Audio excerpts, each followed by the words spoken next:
ವಿಜೇಂದ್ರ ಅವರನ್ನ ಟೀಕಿಸಿದಂತಹ ಸುಧಾಕರ್ ಅವರಿಗೆ ಪ್ರೀತಮ್ ಗೌಡ್ ಅವರು ಪರೋಕ್ಷವಾಗಿ ಟಾಂಗ್ ಕೊಟ್ಟಿದ್ದಾರೆ. 4-5 ವರ್ಷದ ಹಿಂದೆ ಪಕ್ಷ ಸೇರಿರೋರಿಗೆ ಕೆಲ ವಿಚಾರಗಳು ಗೊತ್ತಿರಲ್ಲ. ನಿಮ್ಗೆ 5 ವರ್ಷದಲ್ಲಿ 3 ಸಲ ಬಿ ಫಾರ್ಮು, 4 ವರ್ಷದಲ್ಲಿ ಮಂತ್ರಿ ಮಾಡಿದ್ದೀವಿ.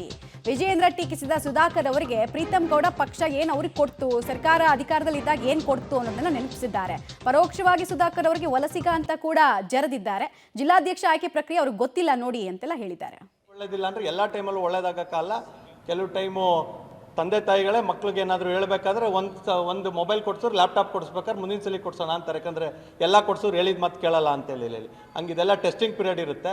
ನಾಳೆ ನಾನಿವತ್ತು ಜನರಲ್ ಸೆಕ್ರೆಟರಿ ಇದ್ದೀನಿ, ನಾಳೆ ಯಾವುದೋ ಕಾರಣಕ್ಕೆ ನಾನು ಜನರಲ್ ಸೆಕ್ರೆಟರಿ ಬೇಡಪ್ಪ ನಿಮಗೆ ಬೇರೆಯವ್ರಿಗೆ ಅವಕಾಶ ಕೊಡಬೇಕು ಅಂತೇಳಿ ಹೇಳಿದರೆ ವಿಲ ಅಂತ ಸುಧಾಕರ್ ಅವ್ರಂಗೆ ಹಪಾಪಿತನ ಮಾಡೋಕ್ಕಾಗುತ್ತಾ? ಸಮಾಧಾನವಾಗಿರಬೇಕು.